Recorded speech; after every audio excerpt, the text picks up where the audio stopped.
están mis amigos? Aquí los saluda su amigo el Church. Como siempre ya saben, me encanta que estén aquí conmigo y vamos a tratar un tema, como ya vieron el título del video, es sobre el auto eléctrico, pero básicamente es sobre el modo de obtener energía del auto eléctrico, para que no digan pues que yo estoy enfocado en desacreditarlo. No, te dicen que es el futuro y todo, pero también es bien importante saber cómo se va a manejar en el futuro la fuente que le va a dar energía a los autos eléctricos. Por lo pronto te voy a hacer un spoiler, hay un país que ya está teniendo este tipo de problemas, pero antes te recuerdo que actives la campanita, te suscribas, le des like y compartas. Y vamos a hablar de este país más adelante. Por lo pronto, vamos a iniciar con algunos datos de contexto acerca del auto eléctrico. Lleva desde finales del siglo XIX tratando de establecerse, y hubo competencias en las que hubo gente que se dedicó a crear autos eléctricos para poder sugerirlo como el estandarte para el futuro.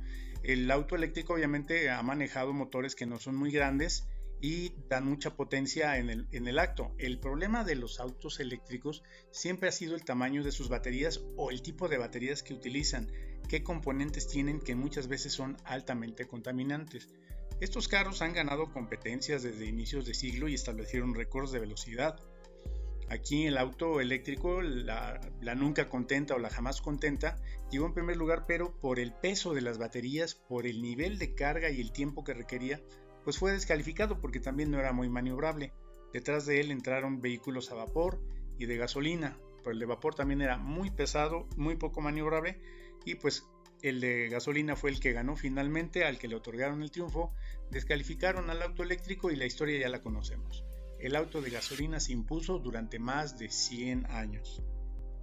Hubo también otros intentos casi a finales del siglo XX, por ahí de la década de los 90, el gobierno de Estados Unidos le ordenó a los fabricantes de autos que tenían que empezar a pensar en la ecología, a producir vehículos pues que contribuyeran al medio ambiente.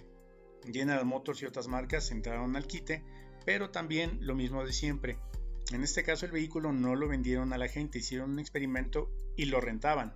Entonces este vehículo también tenía los mismos problemas que tenía el otro vehículo de inicio o finales del siglo XIX y principios del siglo XX, que era el peso y la configuración de las baterías. Las baterías de este vehículo son muy parecidas a las que tienen los vehículos actuales de gasolina. Ocupan mucho espacio en el vehículo. El motor eléctrico no necesita tanto espacio, pero lo que mató este auto fue el peso y la toxicidad, el manejo de los residuos tóxicos y el reciclaje de esas baterías, que en ese momento no había gran tecnología y General Motors no se quiso meter en ese problema. Recogió todos los vehículos y empezaron a hablar de complot, que las petroleras, y ese es otro tema que lo trataré en otro video.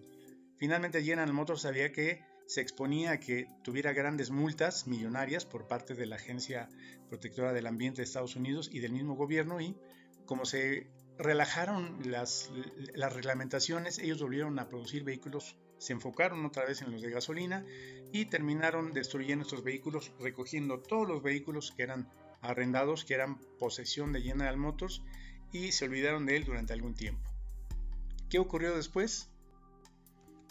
Pues empezaron a aparecer otros intentos de otras marcas, sobre todo de Elon Musk, que empezó a experimentar mucho con sus autos, con Tesla, y de ahí lo empezaron a seguir otros fabricantes como Nissan, cada uno con su propia definición de lo que debería ser el auto eléctrico masivo para cualquier consumidor. Y bueno, hubo experimentos, el auto seguía siendo caro, hasta que empezaron a buscar quién les manufacturara vehículos pues más económicos y eléctricos también, y muchos voltearon ya desde antes a ver a China por su mano de obra barata.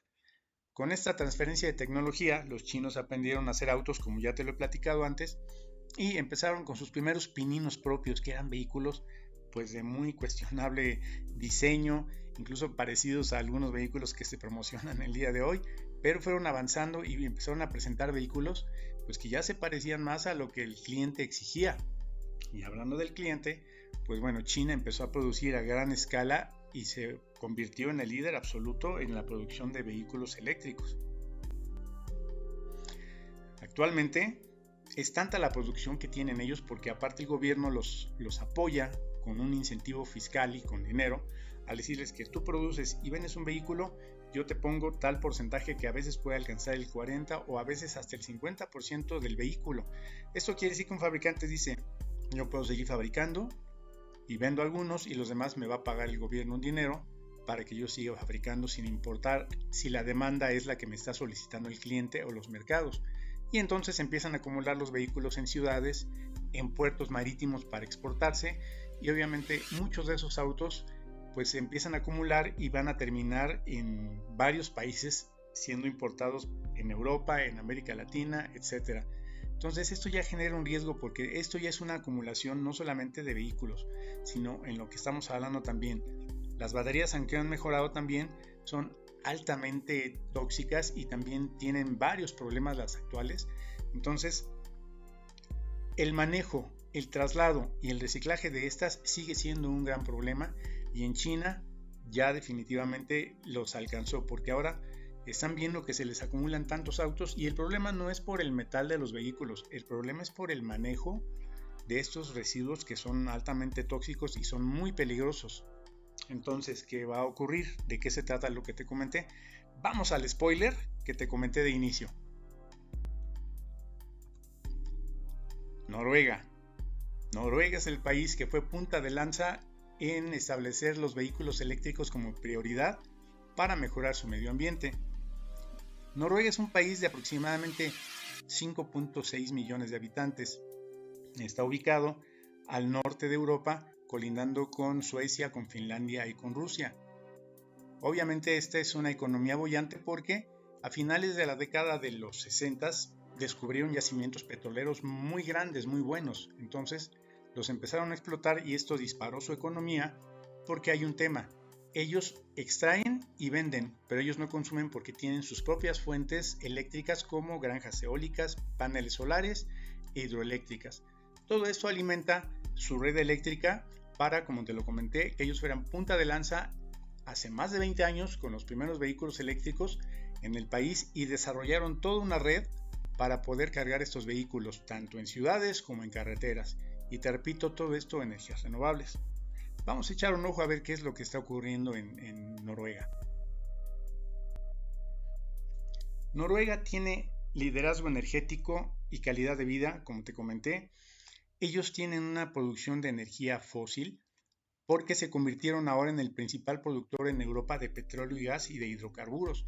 Con el conflicto que hay todavía en este año 2026 entre Ucrania y Rusia, todo el mundo le está comprando a ellos hidrocarburos, petróleo, gas, etc. Y es un petróleo tan bueno que es muy ligero, que es muy fácil de refinar, entonces es un petróleo excelente para ellos. Como te digo, ellos lo extraen y lo venden y no lo consumen porque ellos tienen sus propias fuentes renovables domésticas, como te comenté.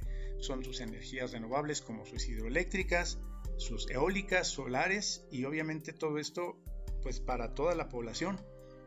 Esto que originó que ellos, como te comenté, fueran punta de lanza en el mercado de vehículos eléctricos, en su momento alcanzando más del 80% y actualmente cerca de un 98% de flota de vehículos eléctricos. Obviamente este parque vehicular viene desde hace 20 años en su incremento. Normalmente Noruega consume alrededor de 180,000 promedio vehículos al año, que es lo registrado en el 2025. Entonces, eso los convirtió en el país punta de lanza y en el país número 1 en ventas de vehículos eléctricos por cabeza, por persona.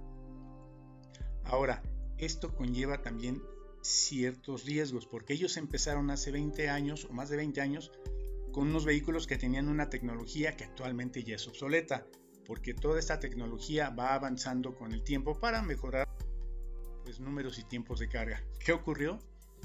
Que construyeron una bomba de tiempo. Noruega está recibiendo actualmente una advertencia sobre el aumento de las reservas de baterías para vehículos eléctricos. Estas baterías, su construcción es selladas para evitar que entre cualquier objeto extraño y que las pueda deteriorar. Pero el problema es que son muy difíciles de abrir y muy difíciles de reciclar. El reciclaje del metal de los vehículos no tiene problema. El gran problema es el de las baterías. Su construcción hace que sean altamente peligrosas. Tiene que manejarlas personal especializado y calificado que obviamente cobran grandes salarios, y que hay empresas que, a pesar de que ya está instaurado un proceso de reciclaje, no les es rentable por el tipo de materiales y todo el proceso tan tardado para poder abrir una batería. Entonces, de inicio ya se acumula esto, y anteriormente en Noruega tú comprabas un vehículo eléctrico y no pagabas IVA, no pagabas impuestos. También se dio cuenta el gobierno de Noruega que dejó de percibir millones, miles de millones de dólares durante todo este periodo, que el dueño de un vehículo eléctrico pues no tenía que pagar impuestos. Eso se va a ir eliminando paulatinamente, porque también el gobierno, en conjunto con empresas privadas, necesita invertir para el manejo y el reciclaje de las baterías de los vehículos que ya están siendo obsoletos. Obviamente no son las únicas medidas que están tomando ellos, ¿sí? Hay un desarrollo de baterías actualmente para que el fabricante de un vehículo les ponga una manera nueva de construirlas para que sean más fáciles de reciclar. Entonces, como ya te comenté, a pesar de los avances, aún hay retos que se deben de cumplir. La investigación en alternativas eléctricas, como ya te lo he platicado en otros videos, puede ser el hidrógeno, pila de hidrógeno, la batería de estado sólido. Incluso están manejando actualmente un vehículo con algunos componentes billones que puede producir energía eléctrica. Esto obviamente no es el reto, el objetivo que se tiene que cumplir. Tiene que haber también otro tipo de infraestructura que se debe de atender. Las redes eléctricas también deben actualizarse para sostener la carga masiva que van a requerir de los futuros vehículos eléctricos que se produzcan, porque van a seguir consumiendo vehículos eléctricos y van a seguir reciclándolos. Entonces las redes se van a saturar porque cada vez va a haber más carga. Entonces hay que implementarlas, hay que actualizarlas.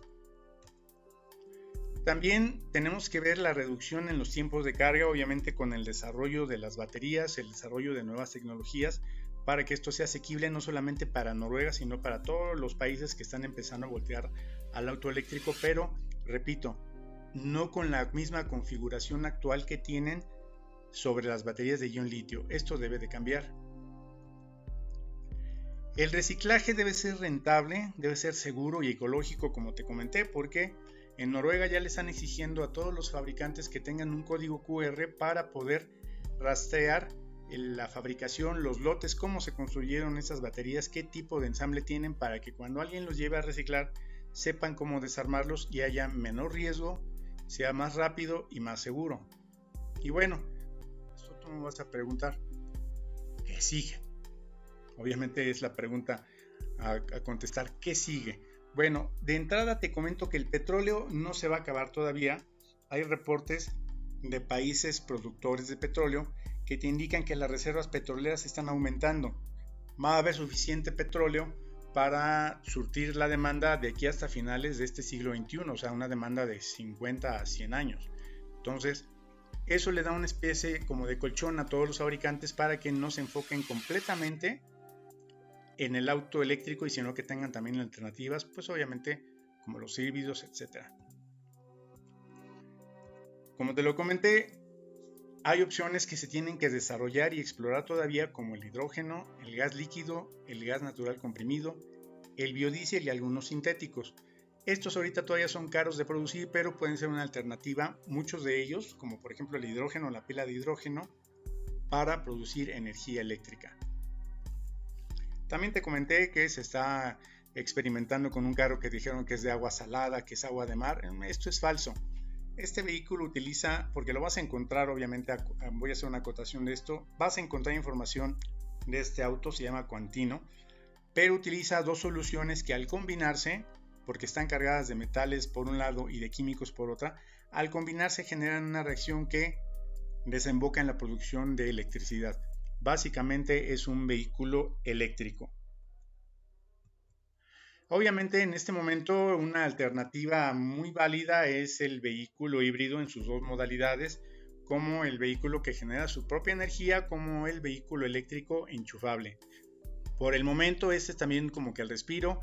El costo de sus baterías es menor al de un eléctrico 100%, y obviamente como también utilizan modalidad de gasolina, también son más asequibles y más económicos de reparar y darles mantenimiento. Obviamente Noruega no lo hizo mal de un inicio, pero todo esto se fue desarrollando en problemática que el mercado fue el que le empezó a dictar el camino a seguir. ¿Qué vamos a hacer?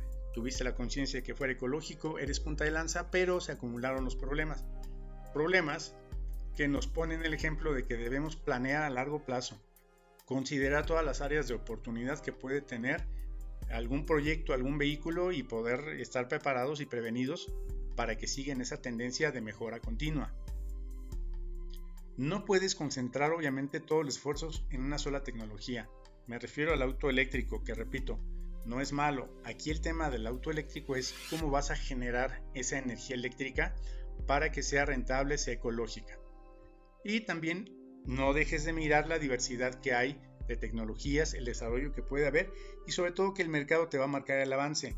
Esto fue lo que le ocurrió a Noruega. El mercado le empezó a decir, esas baterías, ok, te van a funcionar de inicio, tienen un tiempo de duración muy grande, pero representan más del 40 y el 50% del costo de un vehículo.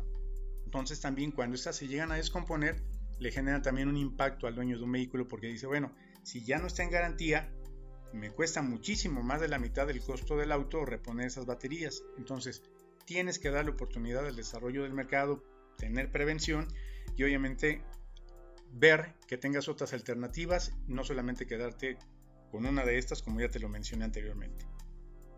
Bueno, entonces al tema. Actualmente hay opciones, hay una que no he tocado porque obviamente no es vehículo eléctrico, pero casi todas desembocan en un vehículo eléctrico que puede ser sí una solución, pero repito otra vez el tema, es cómo generas esa energía eléctrica. Ya te dije que tenemos el vehículo en hidrógeno, que obviamente aquí en México no lo hay, todavía es muy caro, ya existe. Tenemos el híbrido en sus modalidades, tenemos el eléctrico también, el de gasolina y el vehículo de gas natural comprimido, que es una muy buena opción. Como todos son buenas opciones, pero esta es una muy buena opción, solamente que como todos tienen sus áreas de oportunidad. El vehículo de gas natural comprimido es baratísimo de operar, es sumamente económico. El tema con él es que debes tener un tanque para tener tu gas natural comprimido que te quita mucho espacio de carga. Es ligeramente peligroso, pero es tecnología moderna. Y lo más importante es que al hacer esta conversión, porque no hay un fabricante que lo tenga de línea, al hacer esta conversión pierdes la garantía del vehículo. Como te lo comento, todos tienen sus pros y sus contras, pero aquí es donde viene la fabulosa pregunta, la interrogante. ¿Tú cuál eliges? ¿Cuál crees que sea una opción viable en este momento, en el mediano plazo y en el corto plazo? Te lo dejo de tarea, pero ya te informé ahorita que lo importante cuando vayas a comprar un vehículo eléctrico es que te fijes que la marca tiene algún plan para que tú puedas reciclar esa batería o un plan si te llega a fallar, que ellos te respondan por esto, porque como ya te lo dije, son las señales de advertencia. Es el componente más caro de un vehículo y es el componente más peligroso de manejar y el más tóxico.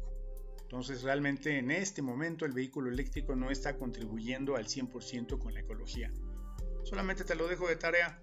La tecnología va avanzando y vamos teniendo mejores productos a medida que obviamente vamos avanzando. Pues ya sabes, yo soy tu amigo el Church.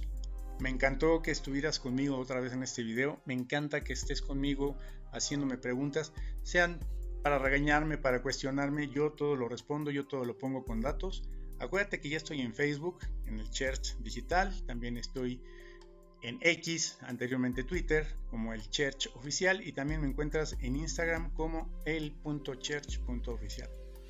No te olvides de suscribirte, no te olvides de darme like, no te olvides de recomendarme.